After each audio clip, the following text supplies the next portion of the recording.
Coming up on iOS today, Rosemary Orchard and I, Mikah Sargent, show you how to manage your files on your iPhone and your iPad. Podcasts you love. From people you trust. This is Twit. This is iOS Today, episode 617, recorded Tuesday, August 30th, 2022. Manage your files on iPhone and iPad.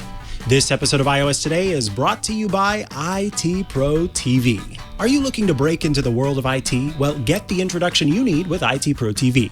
Visit itpro.tv/twit for an additional 30% off all consumer subscriptions for the lifetime of your active subscription when you use the code TWIT30 at checkout. Welcome back to iOS Today, the show where we talk all things iOS, tvOS, HomePodOS, watchOS, iPadOS, SOS, all the way down and up. Yes, we talk all things Apple devices and the platforms that Apple supports here on iOS Today.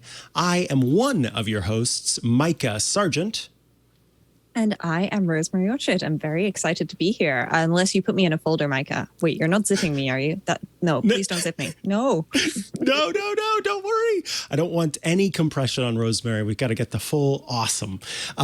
Today, we are taking a cue from a listener who has suggested, hey, you know what would be great is if you talked about file management on iOS and iPadOS. And so that is precisely what we're going to be doing today. And we kick things off with an app that many of you might be familiar with because it is one that is included in iOS by default. It's the iOS Files app. Now, you and I, Rosemary, come from a time in the before times where there wasn't a Files app on iOS. And I can remember people saying, oh, why can't I have a Finder-like app on my iPhone, on my iPad? Why can't I do file management on my iPhone or on my iPad? And there was some kind of strange, hacky ways that at one point it happened where if you plugged your phone into your computer, iTunes could help you. Remember iTunes? Could help you take files off of your iPhone or your iPad and put files onto your iPhone and your iPad, which were then available in certain other apps that made use of that. That was not the cleanest way to make that happen. And so Apple added the Files app, which lets you browse not just your local device and what files you may be storing there, but also, in many cases, access and manage files that are stored in iCloud, that are stored in all sorts of different applications. So let's kick things off by talking about the fact that if you get a zipped file, a file that has been compressed and archived. You may be familiar with that term zip. You may not be, but if you've ever gotten a file from, say, Google Drive or perhaps even a file that's sent to you in your email that has photos in it or something like that, chances are that along the way, someone has compressed that file and sort of made it as small as it possibly could be. So that when you get it to your computer, you can uncompress it. You can pull the things out of it that are stored inside.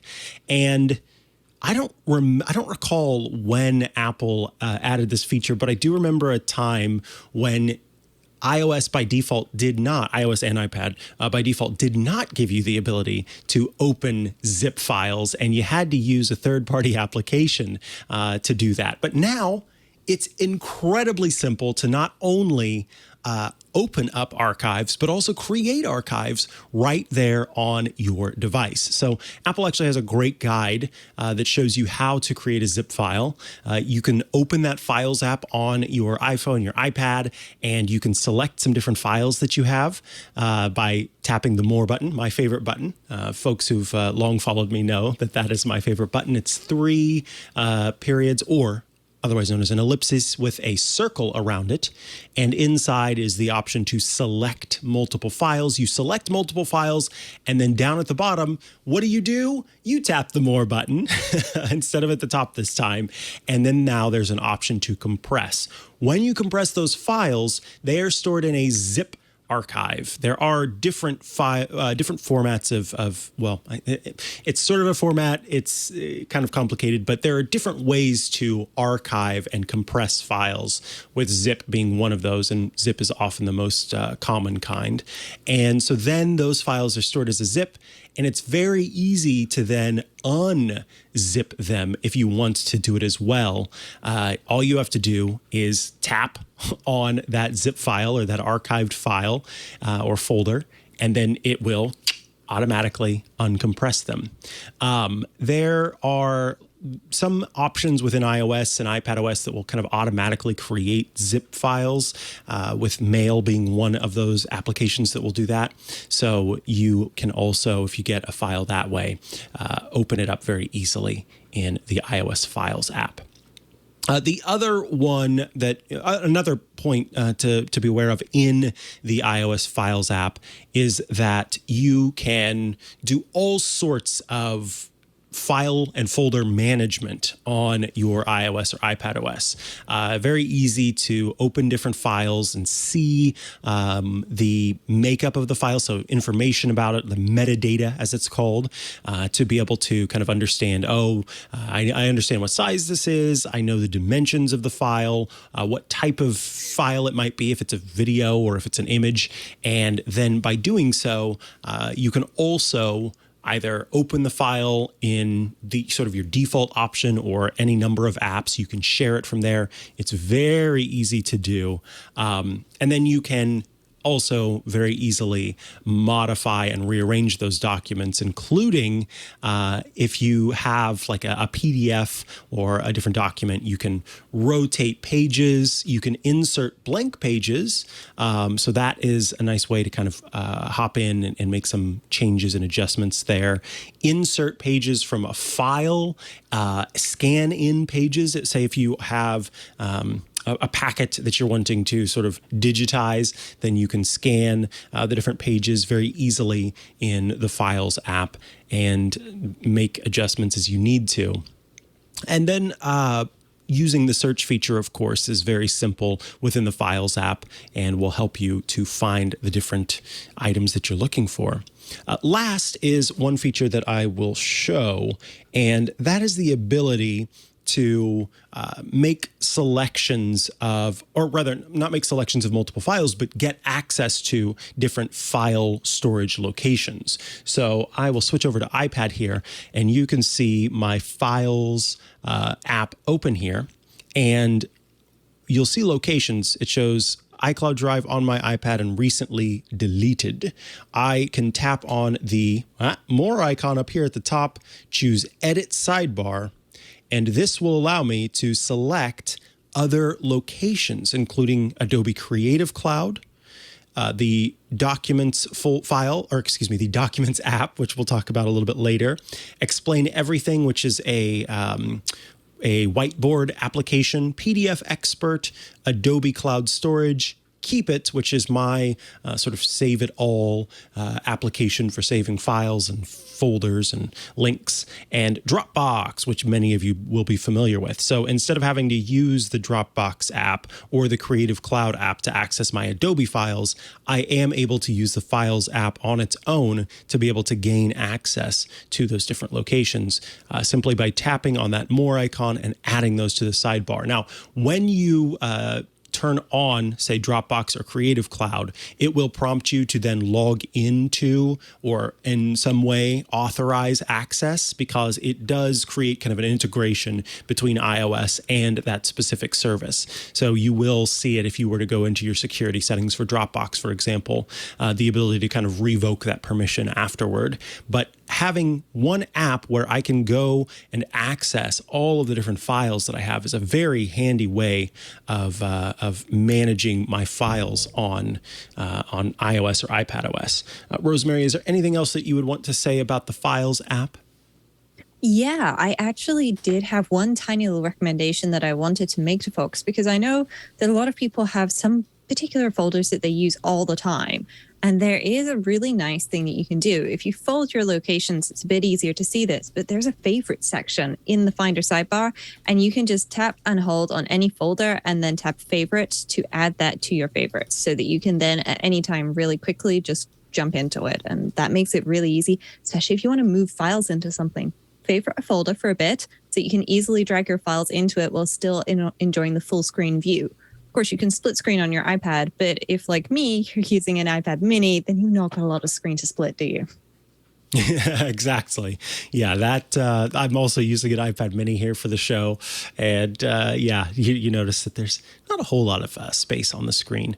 But those are just some of the things that you can do with the iOS Files app. It is a powerful application that gets more and more powerful over time, including, as the chat has pointed out, very excited that in the next version of iOS and the next version of iPadOS, you will be able to modify file extensions, which is something that you currently can't do in iOS and iPadOS. So if you've got, say, a file that you downloaded from the internet and for some reason the website served it to you as I'm trying to think of an example where this would actually Markdown be the versus case. text. There you go. Perfect. Markdown versus text. And so you want to change that file extension to .txt. You currently have to use a different application to do this, but we'll soon be able to do that right within the Files app. So looking forward to that change as opposed to having to download a third-party app. This makes it much simpler to do. All right. I think we will take a quick break before we come back with third-party options for your iOS devices, iOS and iPadOS devices, to help you manage your files on your iPhone and iPad. Before that, though, I do want to tell you about IT Pro TV, who are happily bringing you this episode of iOS Today. At least I hope happily. No, I kid. It's really a wonderful service that is well worth checking out if you're looking to break into the world of IT. It will help you get the introduction you need. IT Pro TV is the place to kind of get that basic understanding and then take it from there. Visit itpro.tv/twit to check it out. See, IT Pro TV is a place to find IT training to accelerate your IT career. They've got edutainers to make learning engaging and fun on your own schedule. There are virtual labs and practice tests, so that way you can make sure that you're ready to go. You're prepared. You know what you're doing. And when it comes time for those exams, you feel like you can take them on. You can binge episodes in 20 to 30-minute increments. They have more than 5,800 hours of IT training, and it's always up to date with the most current content, which is important, of course, in this fast-paced world. You can learn when and where you want, which is also very handy, whether that be on a desktop, on the Apple TV or the Roku, or hit the road with your tablet or mobile device. If you're wondering about it, one reviewer says, "This is the best website to study IT and cybersecurity related courses. I like the part where they make a few courses free for a weekend." Me too, reviewer. Each month, IT Pro TV has several new webinars you can watch, which is nice because it's a more live approach and people are asking questions, so you can kind of get a better understanding, and maybe in some cases these are even the thoughts or the questions that you've had, so be sure to look for them. And you can also view all of their past webinars on demand. New IT training episodes are added daily. Today you can step into the booming cloud world with IT Pro TV's AWS Cloud Practitioner training. This course provides everything you need to pass your certification exam and get you on your way to a career in the cloud. You can register at go.itpro.tv/AWS-cloud-practitioner. Don't forget about your IT team. Check out an IT Pro TV business plan for your team today. Visit itpro.tv/twit for an additional 30% off all consumer subscriptions. And this is for the lifetime of your active subscription. You just use the code TWIT30. That's itpro.tv/twit and use code TWIT30 for an additional 30% off for the lifetime of your active subscription. IT Pro TV. Build or expand your IT career and enjoy the journey. Thanks so much to IT Pro TV for sponsoring this week's episode of iOS Today. Let us head back to the show and talk about some third-party options to help you manage all of those files and folders on your iPhones and your iPads. Rosemary, tell us what are some options that you consider or maybe have downloaded to your device? Well, there's a number of choices depending on what it is you're trying to do. And I have two kind of go-to apps, one which will let me connect to anything and the other one for all of my documents. And I'll start with the first one, which is FE File Explorer Pro. Now, I should note that there's two different versions of FE File Explorer that you can use. One of them is just the regular version, and I believe that one is free to download and give it a try and use some of the features. And then there's the Pro version, which is $4.99 to download, and it unlocks everything inside of it. The thing that I love about File Explorer Pro is that it's available on all of your iOS devices, and it's available on Android as well, which can be very useful if you're trying to share files with somebody, because if you don't have a great internet connection and maybe, you're struggling with cell service as well, but you want to be able to send somebody a file that you've got, well, actually, File Explorer Pro can do that. And that's just one of the many things it can do. And it's got this feature called Nearby File Transfer, where you can turn it on and then send and receive. And it works very similar to AirDrop. Now, of course, if you've got iOS devices, if I was trying to share a file with Mikah and we were sitting somewhere and there was really poor cell connection and internet connection, but we had, our files, we could just AirDrop. But if you got an Android in the mix, suddenly that doesn't become a possibility for that person. So that's a really useful feature. But what I love about File Explorer Pro is when I tap plus to add a new connection, it shows me so many options, and it will let you connect to a lot of different devices. So it's got NAS, which allows you to connect to things like your Synology and QNAP, and that kind of helps walk you through the process. Of course, it's also got FTP and SFTP, OwnCloud and Nextcloud options. WebDAV is built into that, and there's, of course, WebDAV separately.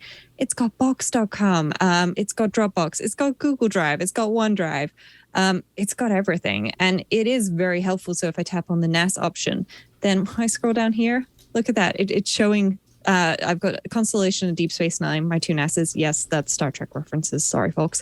And then, of course, my Mac Studio that I am recording on. But it allows me to easily connect to any of these devices. And actually, if I'll just edit one of these a little bit. I know that this one has been disconnected, but if I use it as a sort of option, then you can even set your preferred path and port and all sorts of other things so that you can go straight into that area of that file storage that you want or need to access. It has full integration with your local files and photo library as well, making sending photos as files very easy without having to go to the Photos app and save it to files and try and do something that way. You can just tap on your Photos library and you'll be right there. So yeah, that's File Explorer Pro, and it works really well, $4.99. My other app of choice is a little bit different because what I do for a lot of my files is, if there's something that I intend to keep and I want to keep them around and they're kind of reference purposes, then I use a great app called DEVONthink, which allows me to just keep all of my files and synchronize them everywhere. And DEVONthink's got an iOS app as well called DEVONthink To Go, which is, again, free to download. I believe it's a $9.99 in-app purchase to unlock everything. And it's incredibly powerful. So I can just... it is $14.99 a year, or if you have version, or to upgrade to the version, it's $19.99 as a one-time purchase. There is also a one-time purchase offer of $39.99. But the way I use DEVONthink is to allow me to just have everything in the exact same structure everywhere with my tags and so on, so that I know that when I go to look for a file, it's it's always going to be in the same place, and I can download my DEVONthink database on a new iOS device or a new Mac, and I'm good to go. So if I just pop into the manuals folder, for example, then I can see a whole bunch of devices that I've got here. And so, for example, if I'm looking for the manual for my brother, PT P750W, that's a great name, right? Love the name. But if I'm looking for the manual for my label maker, which is sitting behind me on the shelf here, then I can go in and I can look at it. And so I then have all the PDFs and everything. and I can download them and store them offline. And I can even go ahead and sort of preemptively just say, like, hey, I actually want to download this whole folder. That's one of the options there. You can also purge, which means, hey, offload this from my device. And that's something that you can't do so easily with iCloud Drive. And that's something I struggle with at times. If you've got a lot of files hanging around, they're taking up a lot of storage space and you want to get rid of them. If they're in iCloud, that's a bit difficult to do. You kind of just have to hope that iOS chooses to offload them sometime soon, because you need more storage space, and you can try and encourage that by downloading some really big files, but it might not offload the files that you want to offload. So being able to purchase from my device is one of the reasons why I love DEVONthink, and it just helps me keep all of those things that I need to keep everywhere I need them. Nice. Yeah, I've heard a lot of good things about DEVONthink, and I know a lot of folks who use it. So that is a really handy app to have for managing, especially. One thing kind of I did want to mention that I've just realized I forgot, Mikah. I can't believe I forgot this. Of course, they integrate into the Files app.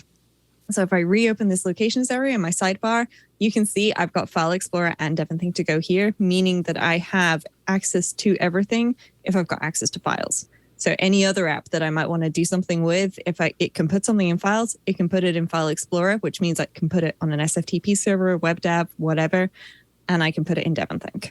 And that, to me, is really where these apps shine.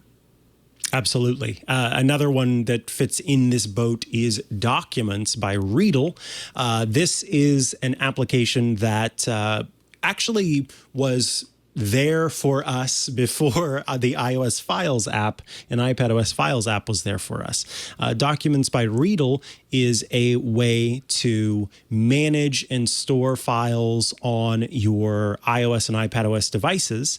And here it is kind of showing some of the basic features. So whenever you first get it and install it, it gives you access to your photo library, but it also has, remember when I mentioned iTunes files? Yes, if you had connected to iTunes and popped files in that way, they would show up here. Of course, recently deleted is there, downloads is there. That is a downloads folder that is specific to the built-in browser for Documents by Readal. So you can use the browser that's built in, visit websites, and download files that you may have had trouble downloading with Safari. But I want to tap the plus button in the bottom right-hand corner to show you some of what's available. So there is the option to import from photos, the option to add from iPadOS files. So that is where it will look in the File Explorer, but also connect to computer. With this, it will actually, I'll just tap it so you can see, it creates a code, and then you go to the website called docstransfer.com. You type in that code, and it creates a connection between the two so that you can share files there. So not super necessary in the time of AirDrop, but if you have, say, a PC and you're trying to transfer files between an iPad and a PC, this could be a great way to make that happen. But also, there's so much more here, including, of course, folder management, but you can create PDFs within Documents by Readal. You can scan in documents, you can create a text file, take a photo, and here is where I want to show you Add Connection.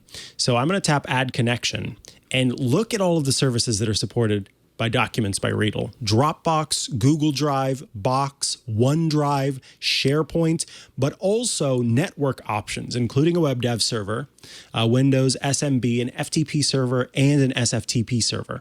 So I can tap on one of those, and you can see it's got all of the information that's needed to be able to create a connection with an SFTP server and exchange files that way. Or, as I said, a Windows SMB, and then all of the different cloud storage options. From there, those cloud storage options will show up in the left sidebar so that you can easily kind of manage and access the different files there. And I don't have Dropbox connected because Dropbox does just have that integration with files directly. But using that with Documents by Readal is very easy, particularly if you decide that you like the way that files can be managed with Documents by by Readal, and the built-in, as I mentioned, ability to edit PDFs and make adjustments to those. That makes it very nice. And Documents by Readal happens to be the way that I change file extensions for files on my iPhone or iPad at this moment, because of the fact that you cannot do it just built in until, as we said, the next version of iOS and iPadOS rolls out.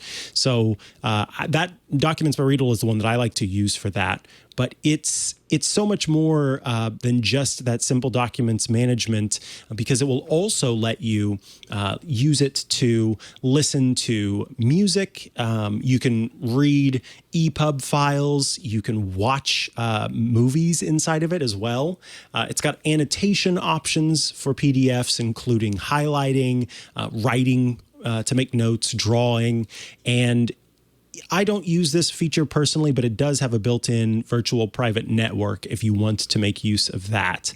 I like it for the ability to download files from websites that may otherwise kind of be obscured because you can download MP3s, books, videos, and with the file drop option to share to nearby devices that may not have AirDrop is quite nice. So I think it's a really nifty application that's just kind of a one-stop shop for being able to make adjustments to the files that you have and see everything across all of those different files and services, be they local servers or your cloud storage options. So that's Documents by Readal. It's available for free. The in-app purchase that gives you, I think it's called Documents Plus.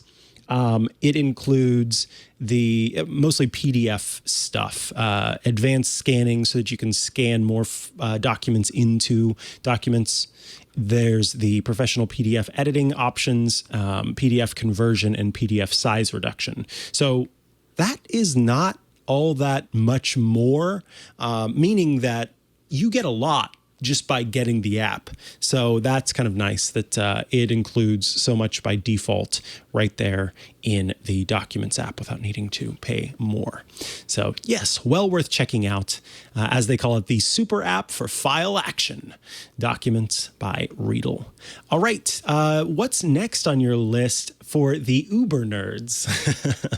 Yeah, I mean, Uber nerds, maybe not exactly, but if you kind of like the idea of File Explorer Pro, but you think I only need SFTP, I only need that secure file transfer protocol, then I've got an option for you. And it not only supports SFTP, guess what? It also supports SSH, so that if you need to connect to, say, a Linode or a DigitalOcean server that you have and you want to be able to do things, but most of the time you kind of just want SFTP, or maybe most of the time you need SSH and you just like to have file options as well, especially if you want to do some bigger file editing, then you can use something like Textastic. Your friend is going to be the secure ShellFish. It's not an insecure shellfish. It's only a secure ShellFish, which I really love. And secure ShellFish is created by a lovely developer whose name's Anders Borum, and he's also created the next app that I'm going to talk about as well. But essentially, it just gives you an SSH terminal in the app, and then in the Files app, it gives you full SFTP to whatever path you've set up on that device, on that server. So I have a number of connections set up here on my iPad with everything. So you can see, you know, I've got my Hetzner Cloud, I've got my Home Assistant Home Hub, which is here. I can connect to my Power Users Forum or my Octoprint server, and they're all here. So I will just quickly connect to Home Assistant because it will show you the terminal. And you can see it will take a little bit of time to connect. I've actually disabled SSH from an external machine. I remember that now, but that doesn't matter. You can see it's got this extra keyboard row as well. And on top of that, it's got things like snippets, which is really handy. But most importantly, of course, it does show up in the Files app. So I can open up the secure ShellFish location and I can see my servers and I can add files to them, which is just really, really handy. I really love that. There's another one as well. If you're a little bit of a nerd, or maybe you just aren't a nerd, but every so often you run into having to do something with Git, and it's a bit we're trying to do it on the web, now they've got a really nice integration with an online Visual Studio Code, which is really cool until you look at your Magic Keyboard and go, where's the escape key? I can't do anything. Pro tip, folks, it's command period or command full stop to type escape on a Magic Keyboard if you have one of those. Or if you don't have an escape key on your keyboard, then command full stop will do that. But if you want something a little nicer to use with Git on your device, then there's a great app called Working Copy. And Working Copy, as it is showing you, gets regular updates. And it allows me to view an entire Git repo. And so I've got my server config set up here. So I'm not going to go into any of these things in too much detail because obviously this is how my personal server is set up to be secure. But, I can open up and view files. I can see commits. I can see any changes that I've made and do a comparison between them. And I can check the status as to whether or not there are changes that should be made. And once you've paid for the Pro option, then you can commit and push and get everything sent up to the server. You can actually commit for free in the free version, and I believe you can then push separately. But it's free to download in $19.99. If you know that you need a Git app, then this is the one for you. But I should mention, of course, yeah, it's in the Files app. So if I go into Working Copy, then I can see all of the repos that I've got here on my device, which is just great. So it's a very useful app, especially if you need access to files, which, live everywhere that anybody's using them with version control. Let us see. Oh, this is, I think, one that people are very well aware of.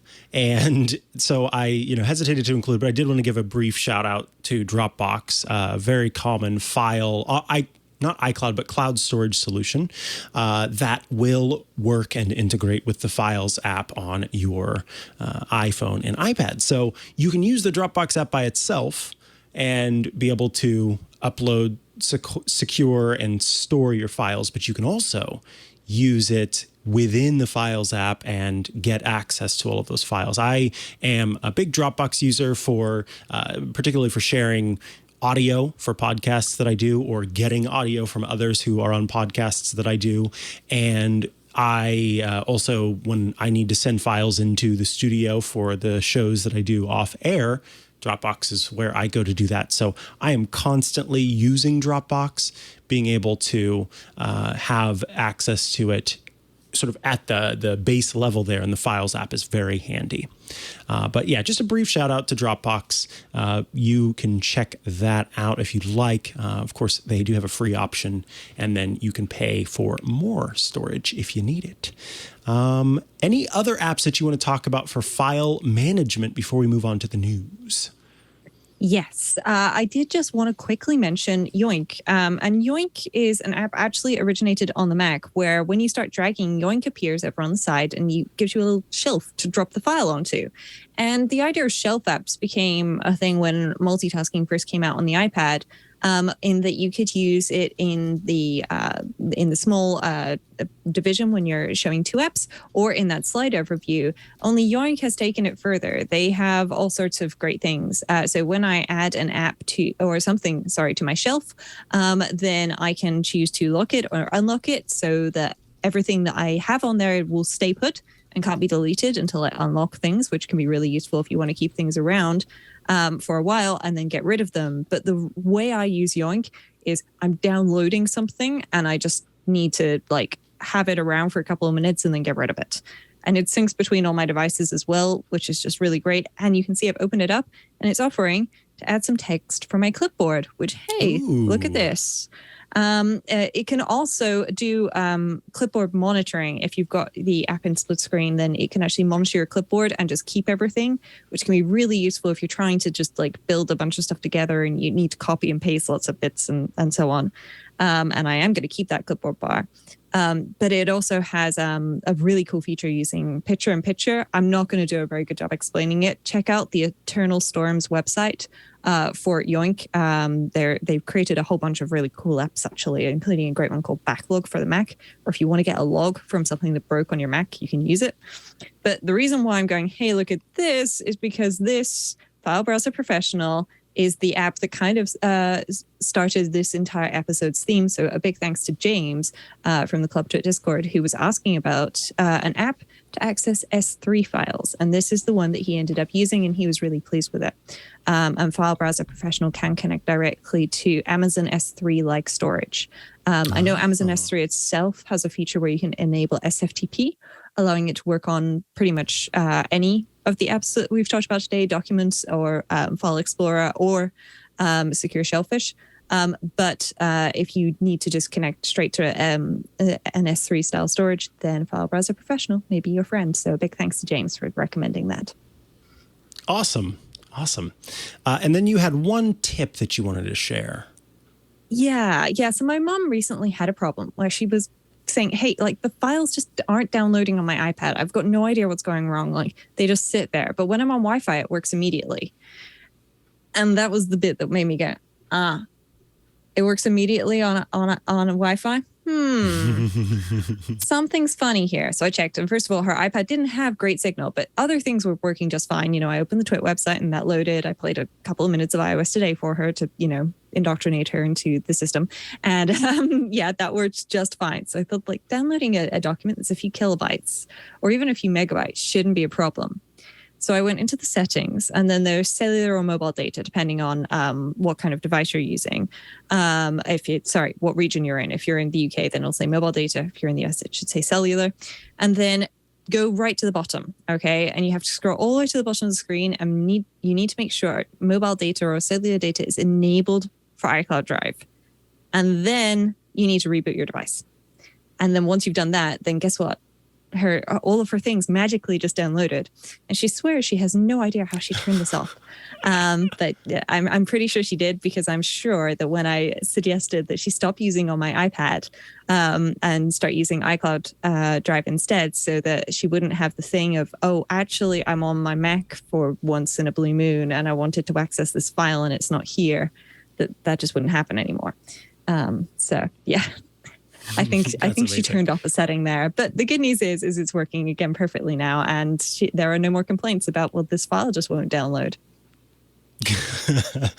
All right. That is a great tip. Yes, I sometimes forget about having at some point disabled cellular because there was an app that was particularly being a little bit too hungry with cellular data. I've got an unlimited plan, but I don't like, I want to do as much on Wi-Fi as I can even still.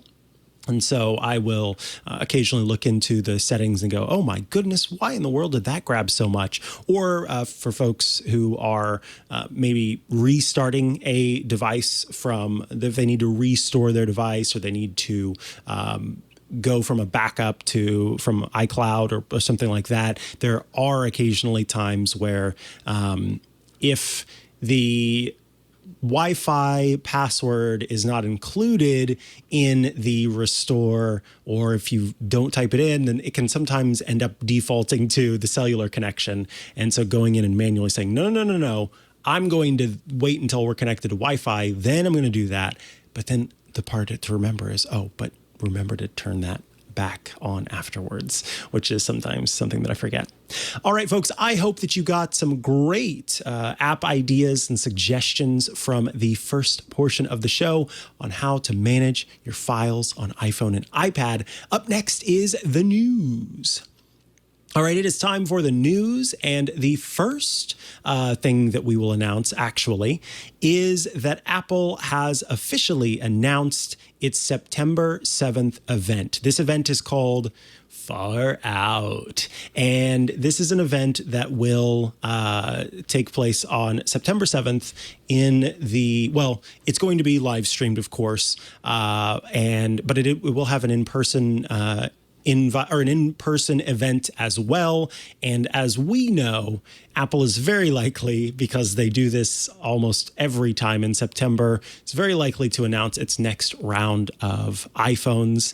I should also note that I am pleased to say I will be attending the event in person. I was invited to go to the Steve Jobs Theater, where hopefully I will get an opportunity to go hands-on with some of the new devices, and we'll be able to then bring that back the experience back to this show to talk about the new iPhones here on iOS today.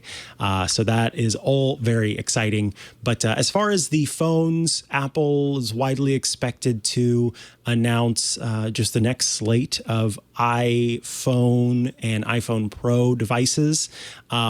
We hear that there's going to be better cameras kind of all around, that the non-Pro versions of the iPhone 14, will have the same chip that the iPhone 13 has in it, and that the iPhone 14 Pro will have a bit of a bump there. But the one thing that I think sticks out for some folks, certainly for my partner who has an iPhone mini, is that we, according to Mark Gurman from Bloomberg, according to his rumors, there will not be a mini version of the iPhone this year. So I know some folks who like those small phones are a little bummed out. Yeah, it's a real shame. I love the iPhone mini, and I just really missed having all three lenses on the camera. That was the thing that made me go back to the full-size Pro. And I think it's just one of those things that a lot of the folks who love the mini would like all the cameras, and that's a lot of hardware to fit into a much smaller iPhone, isn't it? So I don't blame Apple for not trying to cram everything in, and it is a shame it's not as popular as it should be, especially because it came in purple. Oh, I don't know, Micah, do you think we're gonna get purple this year as our iPhone Pro color? We've had green for you, and then we sort of went blue. And so I feel like maybe if we're moving towards red, purple has to come next, please. That, you know what? I want to believe. That's what I say. All right. I want to believe. Okay. Then do me a favor, because I'm a little bit envious. Okay, I'm a lot envious that you got invited to the Apple event. And of course, big congratulations. But if you run into Tim Cook and there isn't a purple iPhone this year, please can you just drop a little word in his ear and say, hey, Rosemary wants a purple iPhone. Can you make that happen, please? Yes, I will, I guess, do a fist bump, or I don't know if he's doing head shakes, and I'll say, hey, look, Rosemary Orchard, you know her. She really wants a purple iPhone. Can we just do that next year, please? And then it'll happen. So, yeah, no problem. Well, just don't get yourself into any trouble on my account. It's a massive honor to be invited, so I'm really glad you were. And I can't wait to hear back. Yeah, I'm looking forward to it. The next thing is that Apple has launched an education community hub. I wanted to mention this. This is not really a consumer-facing feature, but it is something that is pretty cool for teachers. This is a hub where educators can kind of get together and find different tools to help them with their, educating. Apple, of course, offers lots of different features for teachers to use Apple devices to work in the classroom, to do lessons. And now there is a forum feature where teachers can actually, or I should say educators, can actually talk to one another and kind of discuss how they've used the tools that they've had in the past. I think Apple's focus on education is a really interesting part of what Apple does. And it's clear to me that they continue to make investments in that and are making sure that teachers who use the technology are supported, which I, of course, celebrate. Yeah, this is really exciting. And I know that a lot of teachers really love the iPads from Apple's one-to-one program, especially the ability to be able to lock students into a specific mode or app so that they will just be doing lesson-related things. And it's just really good to see more support and collaboration in this area. I know that when I was a teacher, learning from other teachers was my favorite way of doing things, just by talking to them and seeing what cool things they've come up with. And I know I definitely shared some tips and tricks with other folks. So hopefully this will be inspiring for many. I agree. All right, then tell us about, and I'm so glad that you've included this in the show notes today, as it is a really awesome thing that happens every year. I would say a friend of the network, because I am a podcaster on the RelayFM network. You are a podcaster on the RelayFM network. We are podcasters on the Twit network. The network RelayFM has launched its now annual RelayFM for St Jude event, where the network raises money for St Jude Children's Research Hospital. I think in total they've raised $2 is it? No, $1.5 million since they kicked this off, and are hoping to make that $2 million this year. And I wouldn't be surprised if we blow past that goal. Tell us a little bit about that and where folks can go to donate. Yeah. So, of course, as the page explains, and I'll let Stephen, who's written a chunk of the page, explain it better. Personally, his son was diagnosed with brain cancer as a child, and St Jude saved his life. And St Jude saved an awful lot of kids' lives, and their goal for every kid that goes to their hospital is that their parents go home with the kid but no bills, because of course, as folks are aware, healthcare in America can be incredibly expensive, and I'm very lucky to live in a country where I don't have to worry about things like that. But I can imagine if your kid's sick, then having to worry not only about your kid but also about the money sounds like that would just make a already very stressful situation even worse. And so their goal is to, fundraise as much money as possible to make it as cheap as possible, or just not have any parents pay for anything. And Relay is doing a whole bunch of things. So I do know that there happens to be a bonus screensaver for certain people who donate. And there are some other digital goodies as well, such as wallpapers and screensavers. And there's a physical sticker pack. Plus, people can create their own campaigns and, track those and try to raise money through their friends and family that way. Because even if you know Mikah and myself, and maybe you listen to Clockwise or Automators, or maybe you are a fan of Jason Snell, who hosts MacBreak Weekly here, and you listen to Upgrade, the Relay folks, and therefore you know about St Jude. But people who don't know Relay don't know about it, but they're more likely to donate if it's through a friends campaign. So you can even do your own mini sub campaigns this year, which I think is really cool. And you can set your own goals and everything too. And I believe the app is not quite out yet, but there will be an app to help people track their fundraising as well on their iPhone and iPad and Mac with a widget. So. Awesome. All right, one last bit of news. Actually, two last bits of news. Excuse me. First, Apple has officially confirmed that it won't be updating iPadOS at the same time that it updates iOS. So we know that iOS 16 and iPadOS 16 are the next versions of those operating systems. Typically, when iOS 16 or the next version of iOS rolls out after the announcement and launch of the iPhone, iPadOS comes out at the same time. This year, it appears that they will be happening at different times. iOS 16 will almost certainly launch with the introduction, or with the launch rather, of the iPhone, the next version of the iPhone. So when you get your new iPhone, it will have the iOS 16 or the iOS 16 software installed on it. The difference here now is that we don't know then when iPadOS 16 will be launched, but if there is an October event from Apple that would feature iPad devices, then it could be that the rollout will coincide with that, or it could just be that iPadOS comes out a couple of weeks later and is not tied necessarily to a product. Yeah, I have a feeling, based on the quote from Apple, which says, "This is an especially big year for iPadOS, and it was all designed specifically for iPad," that there may be some new hardware in the works. So, we'll have to wait and see.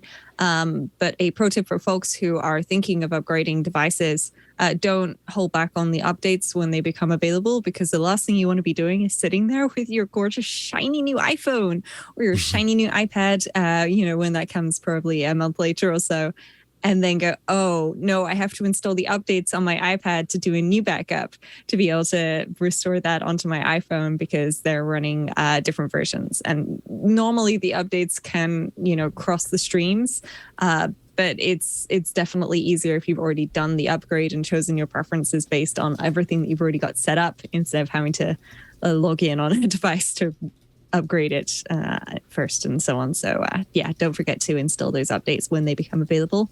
Other than that, we'll be getting new emojis soon as well.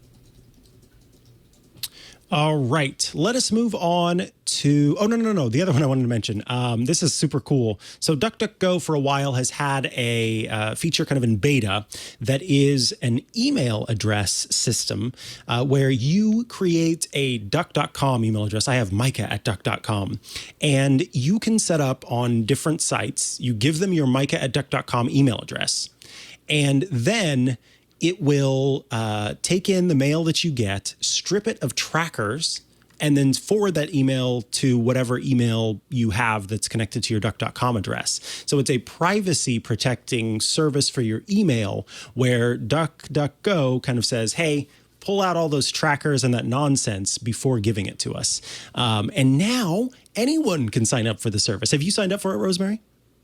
I have. I've given it a try. It seems pretty fun. I have to say, I'm very lucky. I'm using Fastmail myself, which already helps me organize and manage my email and so on. So, that's made it really easy to make sure that I can just get out a list of all the people sending me email, basically, and go through and change some stuff.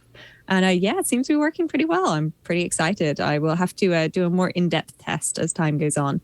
But I've been a little bit busy the last couple of weeks, and we've got the Apple event coming next week. So it might have to stay on hold for a bit, and we'll come back in a month or so and see. Maybe we'll do an episode on privacy things for the iPad, Mikah.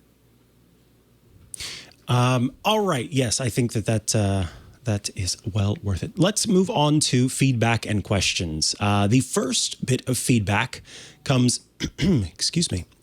The first bit of feedback comes from Steve. Steve writes, "Good morning.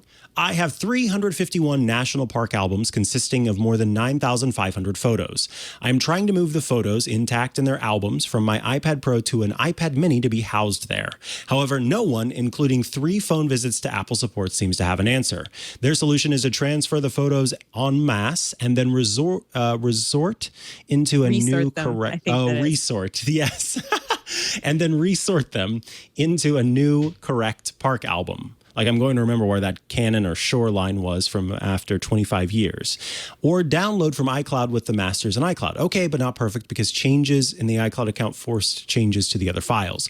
What I'd like is for the iPad mini 7-inch to be the main showcase for all my photos and parks visited with an iCloud backup using a separate singular iCloud account. I want the mini to be the master file, so to speak. Every option I've tried, including photos, sticks for use on the iPad. Just copy the photos and not the main file, national parks, not the individual park sub-albums like Acadia, Yosemite, Sequoia, etc. I've been working on the solution for a couple years, and time is of the essence as I am running out of space on the iPad Pro. Is there a solution out there? Thank you, Steve." Anytime someone says, I'm creating a separate iCloud account, I think, It's a bit tricky, and I kind of understand the idea of the separate iCloud account, because then you've got the master photos in one place and you're not going to just accidentally change something on the other device. But I wonder if actually the solution to this is perhaps not another account, but another device, not to view your photos necessarily, but to store your photos, because my family has a lot of pictures. My dad has gone through and he has digitized all of the family photo albums back to the 1950s. And it has been a long-standing project that he's been working on. But what we've done with all those photos is we've put them on a Synology. And the Synology allows us to have all of our albums and everything set up so that we can then view everything on any of our devices, including in this case the separate iPad mini. And it looks a little bit like this. So, I can see that I've got the people, the places, and so on. And then in photos, the button has just disappeared. If I pop into the shared space, then I'll tap on folders, because otherwise this is going to take a very long time to load. There will be a lot of folders appearing here momentarily, and that is the way that we are doing this. And the advantage of this is, of course, all of the originals are stored, in a safe place where they're not going to get accidentally modified. And so I can just pop into the 1970s and look at this amazing picture of my dad at school. Isn't that a great picture? I'm sure he will love me sharing that with the internet. But we have all of them, and they're all sorted into those folders, set up exactly the way that we wanted, because the Synology Photos allows you to do folders and subfolders and everything. So that might be a good solution. And of course, you can add as much storage to that as you like, making that much easier to work with. So that's the way I would do that. Mikah, I don't know if you've got any other suggestions.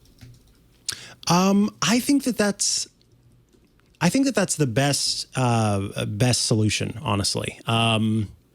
Because this is, again, it's troublesome, but it's just such a unique way of trying to sort of manage photos. And I think that you're trying to use devices for something they're not intended to be used for, or used in a way that they're not intended to be used. So ultimately, any solution that you have here is going to be hacky, because it's just not the way that these are supposed to be used. So in Steve's original iteration, the suggestion that you have, I think, is a good one. And that may be the best way to make this happen, honestly. Yeah. Excuse me. Let us move on to Dean's question. Mikah and Rosemary, thank you for the weekly dose of great iOS info. You're welcome, Dean. I have a question on finding a good Apple Watch Face app. So many of the Watch Face apps in the App Store include a monthly subscription. I get that this gives you access to additional features, etc., but really every month plus a monthly fee kind of makes me nervous, as I have heard horror stories about monthly subscriptions from some developers. I just want to experiment with different faces not offered by Apple. Could you recommend some good Watch Face apps? Dean, I know which ones you're talking about, and friendo, honestly, what is available, you have to consider the fact that there's somebody out there who is working to design new faces for the Apple Watch. So they are making a commitment to regularly add new faces. So should we not pay them regularly for the commitment that they're making to make new faces for the Apple Watch? I think we should. I think that if they are doing ongoing work, then they should be paid for that ongoing work, not paid one time. It's like if you hire a lawn service, you pay them $20 and then they continue to mow your lawn for the rest of the year. That doesn't make sense. You have to pay them every time they mow your lawn. So the same thing applies here. If you've got a person or people who are regularly designing watch faces, new watch faces that you want to try, as you said, for your Apple Watch, then they should continue to get paid. And yes, some of them are expensive, and so I don't necessarily recommend those. I can't remember the name of the one that I used the last time. I think you've used Facer before, Mikah. Facer, that's the one that I had in my notes. I'm so glad you're here, Rosemary. You have a better memory than I do, and it can get pretty pricey. So I think that I don't know of too many others that aren't also in that price range, because it's kind of the idea that one makes it and then the others kind of follow suit in matching prices. But we could always recommend it's not a whole watch face redux, but it is the sort of customized complications, like with what's it called? Not Widget Kit, but what was the? It's Widgetsmith. Widgetsmith. Thank you. Is it? I think it's Watchsmith. Oh, Watchsmith. Widgetsmith is the one on iOS, and it's Widgetsmith on the yeah. Sorry. Yeah. So Watchsmith that's the one. Okay, so that is my suggestion, because it is not something that I think you're going to find another way. Where Watchsmith, you pay for it, but it doesn't cost as much as some of these face apps, but you really are paying for the continued work that someone's doing. So that's my suggestion there. Otherwise, your best bet is to just use the Photos watch face and just go online and look up Apple Watch faces. And you can find some images of Apple Watch faces that you could then download and use via the Photos watch face for the Apple Watch. All right. The other thing I did want to mention quickly was, don't forget, in settings, you will always be able to see all of the subscriptions that you have through Apple. Okay, so make sure you don't subscribe to anything outside of the App Store, and then you'll be able to cancel that within the settings app on your iPhone or your iPad to prevent being rebuilt. So you're not, if you do download an app and you subscribe to something and then you realize that it's not what you want, it's very easy to cancel. All right. Last but not least, it comes from Kim. Kim writes in, ever since I got my Apple Watch, I've used several of my other Bluetooth earbuds with no issues. Example, my Bose Sport earbuds or Jaybird Vista, which I prefer for sports. The only problem I had was that I envied the Apple auto switching I noticed my AirPod friends utilized when going back and forth from the iPhone to the Mac to Apple Watch, etc. So I gave in and I got myself a pair of AirPod 3. Connecting these and using auto switch between the watch and the iPhone works great. So far, so good. However, I still use some of my other However, I still use some of my other earbuds for running, fitness, and other occasions. When using one of the non-Apple earbuds with my Apple Watch, everything still works fine. But when connecting the AirPods 3 to my Apple Watch after using the non-Apple earphones, the music or podcast sounds very strange for a few seconds, and afterward, the sounds just cut off while the track continues without any sound. The only workaround I have found to get the AirPods to behave normally again so far is to either reboot the Apple Watch and then play from Apple Watch, play something from my iPhone to my AirPods and then put them back in the case and then play from Apple Watch. And this only works sometimes. I have tried all the usual solutions provided for similar issues in this forum, like resetting the watch, resetting the AirPods, updating the software on the watch and the AirPods, etc. But this issue keeps coming back every time I have used some non-Apple earbuds with my watch. Are you aware if this is a general issue or just my AirPods acting weird? It really makes my AirPods pretty much useless. Hope you or maybe some other listener have a fix to share. Thank you for the great show and sorry for this long email. Regards, Kim. Kim, my first suggestion for you in hearing about this is I would check to make sure that the non-Apple earbuds that you're using haven't automatically reconnected to your Apple Watch. If the Bluetooth is still there, if they are on, if they are in range, it could be that the Apple Watch is still connected to those. And so it's kind of in a transition state where the AirPods temporarily kind of pull and are playing. And then suddenly they think that you will want to use the third-party earbuds. And so the audio switches to that. I have that happen all the time. I've got a speaker that I use in the shower, and sometimes I forget to turn it off after I get out of the shower. Later, I'll be listening to an audiobook with my AirPods, and then suddenly the audio kind of goes weird and then cuts out, and I can hear boom, boom, boom from the shower, the sound booming from the shower of the audiobook because, oh, right, I forgot to turn that off. So Apple is, think of it like AirPods are this sort of subtle person who walks into a room and has all of their stuff together, and they're very prim and proper, and they're walking along and they're doing their thing, and your eyes are drawn to them. You form a connection. You're having a great conversation. It's excellent. But then somebody walks into the room that is loud and boisterous and is shouting, and you can't help but turn your attention to them because suddenly they've taken your attention, even though this elegant person is right in front of you who you had a great conversation with. Think of that in terms of Bluetooth, where these third-party speakers or headphones are that boisterous person, and so they kind of butt in with that heavier Bluetooth connection, so to speak, and your iPhone or what have you will default to switching to that, whereas the AirPods are kind of going, excuse me, we were just talking, or you've already turned your attention to that. Your phone has already turned its attention to that. So make sure of that first of all. But I'm curious, Rosemary, if you have any other thoughts on what could be going on here. Yeah, so my thought is very similar to yours, Mikah, that something is coming in and like stealing the playback on the Apple Watch. And the one thing I noticed that Kim hasn't said that they've tried is perhaps actually resetting the Apple Watch, which would be, of course, a last resort. Though, of course, if you're planning on upgrading when they announce new devices next week, then maybe that's a good time. Instead of restoring the old Apple Watch to the new Apple Watch, maybe start over and try again. But the thing that occurs to me is it seems very likely that something is stealing the attention, and there's something that you can do on the Apple Watch, and it's a little difficult to see, but there is like a little AirPlay button at the bottom of the Now Playing screen. It's kind of an up arrow with some circles coming out of it. Try tapping that one and making sure that it's set to your AirPods. And if it is set to your AirPods, then just go ahead and try setting it to the Apple Watch and then setting it to the AirPods again and seeing if the connection works. Because I don't think this is your AirPods. I think this is your Apple Watch.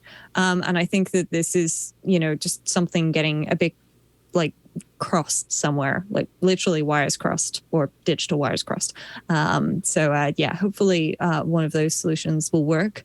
But other than that, maybe some other folks have encountered this before and found that there was a setting that they had enabled somewhere that was causing this, and they will write in and let us know. And if they do, we will mention it next week and get back to you. Absolutely. All right. And here's what that screen looks like. Yes. All right, with that, it is time for App Caps. It's time for App Caps. This is the part of the show where we wear caps atop our head or head coverings to honor our app or gadget picks of the week. These are the apps or gadgets we are using now or have used in the past that we dig and want to share with all of you.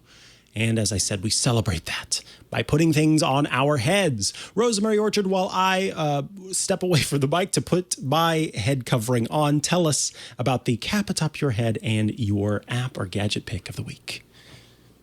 Well, the hat atop my head is a lovely sun hat, which I believe I picked up on holiday in Greece. Maybe it was the south of France. I don't remember. It's cream. It's got a little bow on it. It's got a little cream band around it. And then it's got a slightly sort of tan color brim. And my app cap is, it's a gadget pick this week. And I'm holding it in my hand. And you can't see it when, I'm holding it right.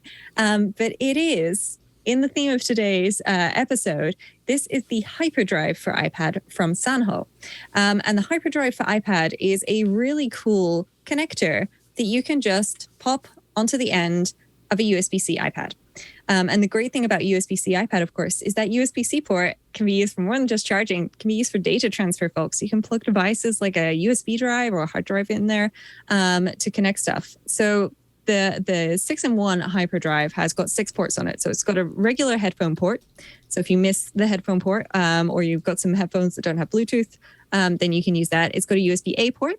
It's got SD and micro SD card slots, a USB-C port, which does pass-through charging, and HDMI up here at the top. And this is like a little thing. I just keep it in my gadget bag, in a pouch in my bag at all times. It's right there along with a USB-A to USB-C adapter, a SIM card tool, and some other random bits that I've needed at various points in the past and just didn't have with me. And honestly, this is a great little device because it means that I can plug pretty much anything into my iPad and just use it. So if a friend's taken some really great photos and I want to copy them off of the SD card, well, I've got an SD card adapter. If I need to put some files onto a micro SD card for my 3D printer, micro SD card slot. I've got the USB-A as well. It works incredibly well. This one I did back on Kickstarter ages ago, genuinely a very long time ago. I don't remember how long ago it was, but it works incredibly well. And as an extra bonus, there is enough space on the front of it for me to stick a sticker with my name on it because, otherwise people will try and walk off with this thing. I've had at least 2 people try and sneak off with it. I don't think it was entirely on purpose, but I think they were very disappointed when I realized that, hey, can I have my adapter back, please? But it fits perfectly on the iPad Pro and the iPad Mini. And I've used it with the 11-inch, 12.9-inch, and the latest, of course, USB-C iPad Mini. I have also tried it on a recent iPad Air, the USB-C ones, and it just works. It is genuinely great, folks. I love it. It is usually $99.99 from Sanho, but it's on sale at the moment for $79.99. However, if you're there thinking, this sounds really cool, but is there a cheaper option? If you can do without the SD and micro SD card slots, then Satechi have an alternative, which is their Type-C Mobile Pro Hub, which is $59.99. I don't have this one, but I have used many Satechi products in the past and been very pleased with them. So, I would take a guess that it could be recommended. And if you get the silver one, that's $29.99 at the moment. Other than that, keep an eye out on Amazon. But especially if you have an iPad and you can do almost everything, but sometimes you just, darn it, like this thing, I can't plug it into it, or I need to connect, I don't know, a projector and a USB drive at the same time. Well, take a look at an adapter, and this one just fits into the side of your iPad and doesn't sort of dangle off at an awkward angle like a lot of them do. Yeah, that is very nice. And I also can vouch for Satoshi's devices. They do some great work. The app, the cap at the top of my head, as I've mentioned before, I've got a whole rainbow of bandanas, colors of bandanas. And today, I think it was either last week or the week before, I was wearing a bright yellow one. This one is a golden yellow paisley bandana. Oh, okay. Yeah, so it's Are you sure, Mikah, that you didn't ones. just throw it in the wash with the orange one? Are you sure? That actually, I spilled some mustard on it, and just instead of washing it, I just sort of spread it around. Yeah, there's the bright yellow one. This is the golden yellow one. All right, let me tell you about my app. The app that I am talking about this week is one that was actually suggested in the chat last week, and I made the joke that I was going to spend the rest of the day being distracted by it. And I luckily was not distracted the entire day, but I certainly did spend some time playing around with Knots 3D. Knots 3D is an app that's available in the App Store for both iPhone and iPad for $5.99, and it has all sorts of knots that you may need to use at a given time. You can sort them by type and category. You can create favorites. There's also like recently added to see what new ones have been added to the list. But let's go into, let me read through some. Essential knots, arborist, boating. There's decorative, diving knots, fire and rescue knots, rope care, scouting, and theater and film. Let's hop into essential knots. And we will choose the clove hitch. And over here on the left, you'll see that there's an animation of the knot at work. The slider bar on the left here is a speed option.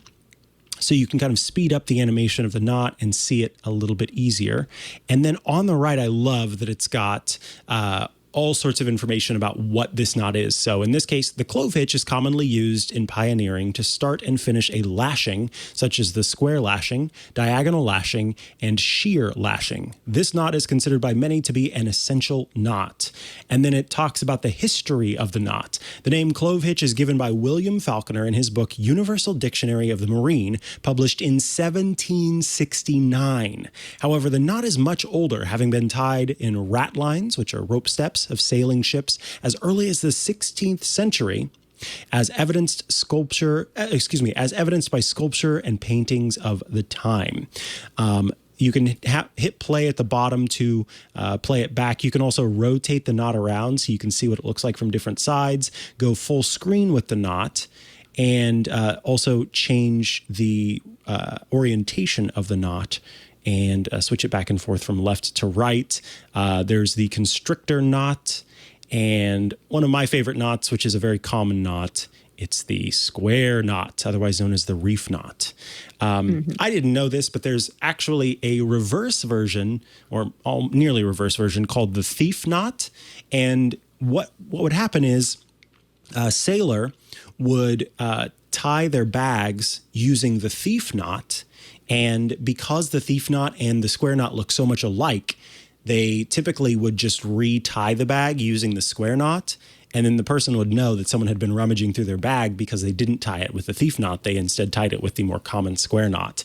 So a really handy way for them to kind of, you of course couldn't necessarily find who looked in your bag, but you could at least know that someone had and be aware of that. There's so many different knot options in here, including decorative ones. I'll tap on theater and film as well so that you can see some of these. I remember using gasket coils and some of these other knots, the slipped overhand knot, for example, in theater. Very fun to just look at all of these. So this is, again, available not just on iOS, but also iPadOS. I'm using it currently on the iPad mini. And if you've got an M1 or M2 device, if you've got an Apple Silicon Mac, you can also get it there as well. So I've got Knots 3D on my Mac. And just the other day, I needed to tie, I was doing some knitting, and I was disappointed because the yarn came with the two. It had broken, I guess, in production. And so they had just tied it together, but it wasn't a very good tie. And so I redid it with a nice square knot to make sure that, or not even a square knot. I can't remember what knot I use now, but a knot that would hold them both ends together very well for the work that I was doing. So yeah. Love Knots 3D. Great utility app. That's a really great app. I'm going to have to download it. I remember my grandfather teaching me the reef knot, or as he called it, or square knot as it is there, because if you pull on it, it gets tighter, not looser. And it will just get tighter and tighter until you can't undo it anymore at some point, depending on what material you've used, of course. And that's one of the reasons why I always remember it, because sometimes it can be very useful to tie something that if you pull on it, it's not going to get looser and will just get tighter. Not going to get looser. Not going to get, yes. KNOT going to get looser. Anyway, we have reached the end of this episode of iOS Today. If you have questions, thoughts, concerns, shortcuts, corner requests, feedback, etc., please send those into us at iostoday@twit.tv. We record this show live every Tuesday at 12 p.m. Eastern, 9 a.m. Pacific, 1600 UTC. You can watch the show live by going to twit.tv/live. But as always, we think the best way to get the show is by subscribing or following the show, depending on what service you use. You can do that by going to twit.tv/iOS. When you go there, you can choose to subscribe to audio or subscribe to video, and select your provider of choice. And that is a great way to join the fun and make sure that the show is available to you as soon as it's out. If you would like to get all of our shows ad-free and get access to some pretty awesome extras, you should check out Club Twit. For $7 a month, you become a direct supporter of the network. It's $84 a year if you'd like to use the annual plan. In doing so, you'll get every single Twit show with no ads.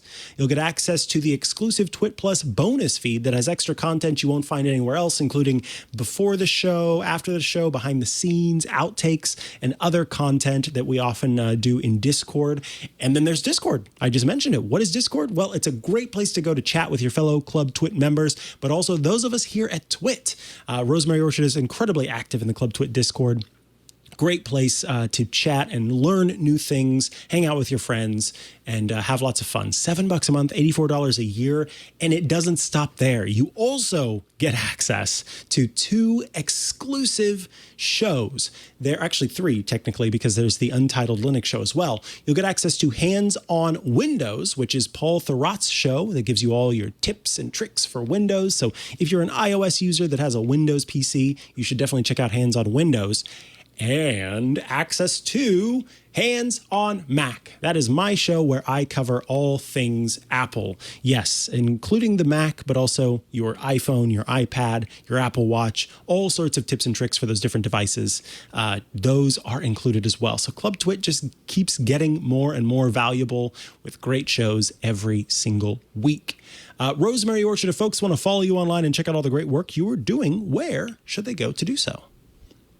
The best place is over at rosemaryorchard.com, which has links to all the places I am on the internet, including a link back to this very podcast, which I've just realized I need to update the artwork on Mikah. I have to say, I love the rainbow. I also love the purple. It's really difficult. Maybe I'll make it change when you mouse over it.